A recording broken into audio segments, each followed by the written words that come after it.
ও মা, মা তুমি কি ডাকলে? হ্যাঁ, একটু শোন তো মা। কি হয়েছে মা? তোর সাথে কিছু কথা আছে। আমি আর বাবা মিলে কিছু ডিসিশন নিয়েছি, সেটা আর কি তোকে জানাতে চাই আমরা। কি মা, তোমরা ডিভোর্স নিচ্ছ?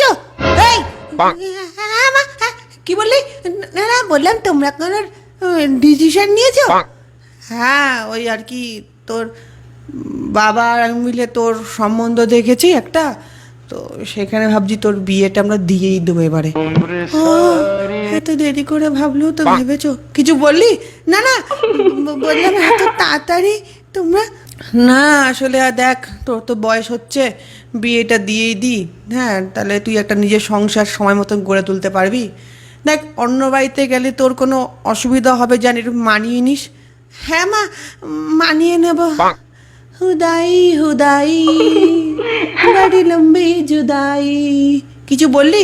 না মা, তোমাদের থেকে এত দূরে মানে ওই জুদাই। আরে হ্যাঁ, সব মেয়েকে তো যেতে হয় একটা সময়। অত মন খারাপ করিস না, সব ঠিক হয়ে যাবে আস্তে আস্তে। আমি সব মানিয়ে নেব। আমি জানি আমার মেয়ে জলের মতন, যে পাত্রে রাখবো ঠিক সেরমই হয়ে যাবে। লক্ষ্মী মা। হ্যাঁ মা, জল ফুটছে। জল গরম হয়ে গেছে মা। কিছু বললি? হ্যাঁ হ্যাঁ হ্যাঁ, ওই ওই যে তুমি জল ফুটাতে দিয়েছো না, জলটা ফুটছে। ও বাবা গো, আমি ভুলেই গেছি। শোন, তোকে বললাম, তুই ভেবে চিন্তে আমাকে জানাস। আমি জলটা নামাই। ও হবে, জলটা কতদিন ধরে জলটা। ঠিক আছে মা। এই, হ্যাঁ মা, তুই লজ্জা টজ্জা পাস না, একটু খুলে খালে বলবি। ঠিক আছে মা, লজ্জা, ঠিক আছে।